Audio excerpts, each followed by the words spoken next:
નમસ્કાર. સજાગ કચ્છમાં આપનું હાર્દિક સ્વાગત છે. ભૂતકાળમાં સ્લોગન હતું સજાગ કચ્છનું, કચ્છ જો, કચ્છ લાય, કચ્છી જો.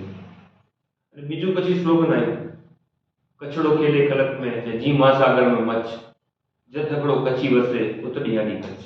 આ બધું કચ્છીમાં થઈ ગયું. ગુજરાતીમાં ઘણું બધું થઈ શકે એમ છે. એના માટે બધું સેટઅપ પણ બેસાડેલું, પણ જેને કહીએ ને કૂવામાંથી બહાર નીકળીએ ને ત્યારે જ કંઈક ધ્યાન આવતું હોય છે. સજાગ કચ્છ માતૃભૂમિ લઈને ગાંધીનગર ગયું ને ત્યારે ખબર પડી વહીવટી પ્રક્રિયા, વહીવટી સિસ્ટમ કઈ રીતનું કામ કરી રહ્યું છે, પ્રજાના પ્રતિનિધિઓ શેના માટે, શા માટે પ્રજાથી દૂર રહી રહ્યા છે. પણ આજે અચાનક જ સમાચારોના માધ્યમોમાં જાણવા મળ્યું કે કચ્છનું વધુ એક ટુકડો થવા જઈ રહ્યું છે. માત્ર ને માત્ર સીમાંકનના હિસાબે, વિકાસના હિસાબે કે વિનાશના હિસાબે એ આપણને ખબર નથી, પણ વહીવટી પ્રક્રિયાની સરળ પ્રક્રિયાની અંદર કચ્છનું એક હાથ કપાવા જઈ રહ્યું છે. એ નિર્વિવાદિત સત્ય છે.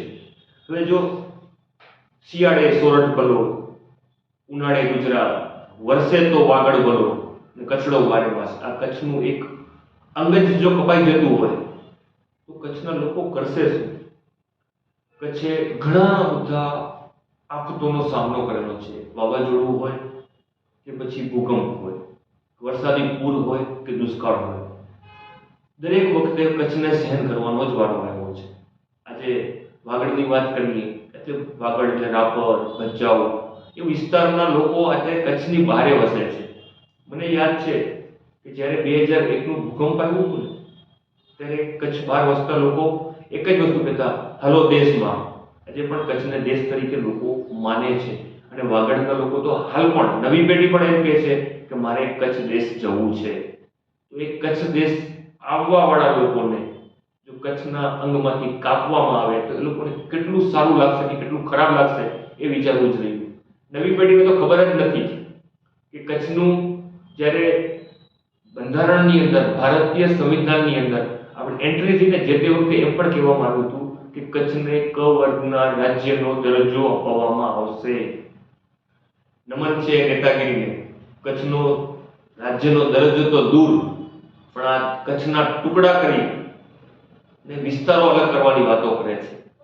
હવે આ નેતાગીરીને કેમ કરવું? નેતાગીરીની થોડીક વાતો કરીએ. હાલની પરિસ્થિતિની અંદર જો માત્ર રાપરની જ વાત કરીએ ને તો રાપરના 82 ગામડાઓ છે. એક ગામમાં સરપંચ, 7 સભ્ય. ગણતરી કરો કેટલા લોકો થયા રાજકારણમાં. અને ચૂંટણી આવે છે તો એના સામે ઉભાવાળા હોય છે, એ પણ રાજકારણી જ હોય છે. પણ એ કચ્છના નથી. કચ્છ માટે એને કંઈ કરવું નથી કે બસ સત્તા પક્ષ ને વિપક્ષમાં જ રહેવું છે. આ 82 ગામડાના પ્રતિનિધિઓ શું કરી રહ્યા છે? તાલુકા પંચાયતની વાત કરીએ, ઓહો 24 જણા. જ્યારે ઇલેક્શનના આપણે લિસ્ટ જોતા હોઈએ ને કોણ ઊભું રહે છે, કોણ હારે છે, કોણ જીતે છે, તો વિચાર કરો 24 પંચાયતોમાં કેટલા જણા આગેવાનો ઊભા હશે કે જે લોકોની સેવા માટે છે. તો શું એ લોકોની સેવા માટે હતા? કચ્છની સેવા માટે નથી, પોતાની સેવા માટે છે? આજે આ કેવું પડે છે? ખરાબ લાગશે ના? કેવું પડશે? સજાગ કચ્છ છે, લોકોને સજાગ કરશે.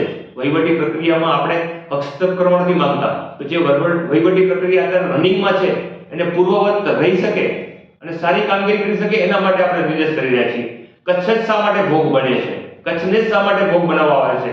કચ્છમાં નેતાગીરી નથી. 6 ધારાસભ્યો ભાજપને આપેલા છે. કચ્છે ધારાસભ્યો રિપીટ થયેલા છે અને મંત્રી પદ પણ નથી મળ્યું કચ્છને.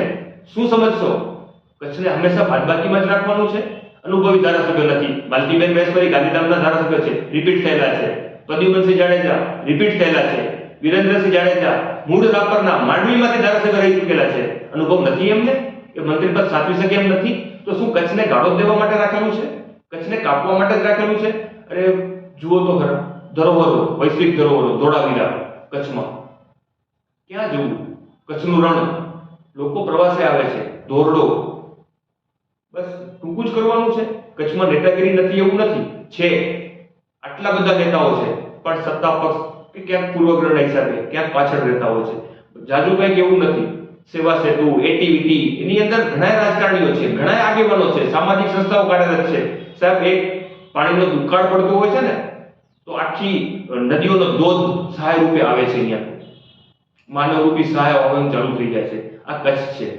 કચ્છને કાપવાનું, કચ્છને ટૂંકું કરવાનું અમે એમ નથી વિચારતા. જે તે વખતે કચ્છને ક વર્ગનું રાજ્ય કરવાનું હતું, એ રાજ્ય ના કર્યું તો જિલ્લાને શું કામ તોડો છો?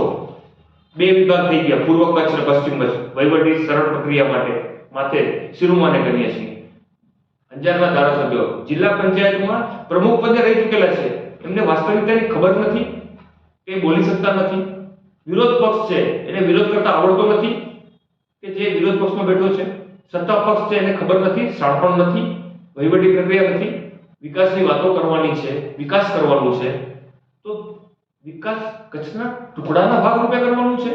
આ તો લોકોએ વિચારવું રહ્યું. હા, નહીં ગમે કોઈને, કારણ કે સજાગ કચ્છ કચ્છનું છે, કચ્છ માટે બોલશે. અલગ કચ્છ અમને નથી જોઈતું, પણ જે કચ્છ છે એને સાચવવા તો દેવો. વહીવટી સરળતામાં મહેકમ તૈયાર કરો ને, લોકો સુધી પહોંચી શકાય. માત્ર જિલ્લા જ બનાવવાના છે. પૂર્વ કચ્છ પોલીસ જિલ્લો, પશ્ચિમ કચ્છ પોલીસ જિલ્લો, આરટીઓ જિલ્લો. વહીવટી પ્રક્રિયા સરળ કરો. નેગેટિવ જોવું છે, પત્રકારો નેગેટિવ જ બોલતા હોય છે. હવે બોલશું, કચ્છમાંથી આવશે તો બોલશું, કરશું. લોકોને જાગૃત કરવા માટે સજાગ કચ્છ છે, માત્ર ઘરમાં બેસી અને સમાચાર બનાવવા માટેનું નથી. બસ અત્યારે આટલું. ઘણું બધું એવું છે કેવું છે, આજે કરશું, કરવું છે અને કરતા રહેશું. હજી એક વસ્તુ, એક જ વાત કહેવાની છે, વહીવટી સરળતાના હિસાબે કચ્છનું ટુકડા ન થાય એ માટે આગેવાનો, સામાજિક સંસ્થાઓ, ઇવન પત્રકારો પોતાનું ધર્મ બજાવે છે. સાહેબ 15 પાના કચ્છમાં છાપાઓ લઈને આવે છે, આટલા સમાચારો લોકાભિમુખ કરે છે, તો કહેવાય શું છે? ક્યાંક અંગુલી નિર્દેશ થાય છે. પત્રકારો લખી નાખ્યું સારું છે, ખરાબ છે. અરે બધું સારું ખરાબ જ છે, પણ તમે જુઓ તો ખરા તમારા માટે શું સારું છે, તમારા માટે શું ખરાબ છે, કંઈ તો વિચારો. પત્રકારો, અખબારો બધા પોતાનું ધર્મ નિભાવે છે, તો એ ક્યાંક સારું હશે ને ક્યાંક ખરાબ પણ હશે. કંઈ ખરાબ હોય, તમને ખરાબ લાગ્યું હોય, તમારું મંતવ્ય જરૂર દેજો. વિડીયો બહુ લાંબો છે, લાગણી છે, એટલે કેવું પડશે.